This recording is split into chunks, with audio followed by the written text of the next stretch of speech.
Well, we don't know much at this stage, and it just seems to be a tragic coincidence that this is the second time we've had some sort of rocket failure this week. Obviously, on Tuesday night, there was a NASA rocket failure over on the east coast of America, so we don't know too much at this stage. Reports coming across on Twitter are indicating that there are military at the ground, that there has, obviously, Virgin Galactic Spaceship 2 looks like it has crashed. The rocket Spaceship 2 was actually going for what is known as a burn test, so it was going to be fired from Spaceship 1, which is Virgin Galactic's main mothership, where it's dropped from, and then it fires the rocket engine and tries to actually fly by itself. And what's happened today was the first time they were testing out this new engine on Spaceship 2, and it just seems to be that something has gone wrong during that 30-second burn that they were planning.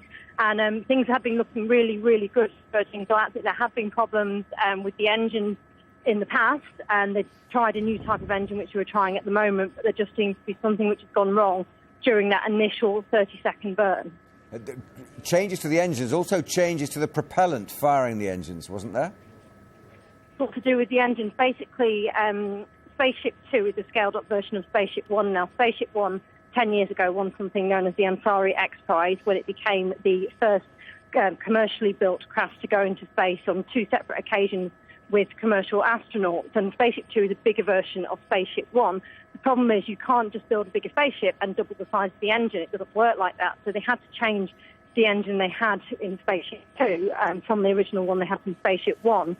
But all those changes had come into place, and this was the first of a lot of new steps, actually, into what Virgin Galactic was hoping was the finally eventually getting Spaceship 2 into space, and obviously the next thing to happen after that would be then paying astronauts. One of the concerns that people will be having already is we're seeing the pictures from some kind of aircraft, a helicopter probably above the scene of the crash, which we understand is in part of the Californian deserts. The debris seems to be spread over quite a wide area, which would suggest a fairly heavy impact. Well, also, it's going to be at a very, very high height. I mean, Spaceship 2 today wasn't aiming to go into space. It needs to be made clear that Spaceship 2 has never been into space. The plan was to eventually, within the next few months, hopefully send Spaceship 2 into space. It would have been at a high height because it's listed on board its mothercraft, the White Knight 2, which takes it to a certain height. Then it's dropped, then it fires the engine, and that is where it's likely the accident happened. After it drops from the mothership, as it fired the engines, that's likely an accident happened. It could be something such as the damage to the wing caused by the engine firing. It's too soon to speculate, but the reason the debris is spread out over such a large area is because the incident took place at such a high height.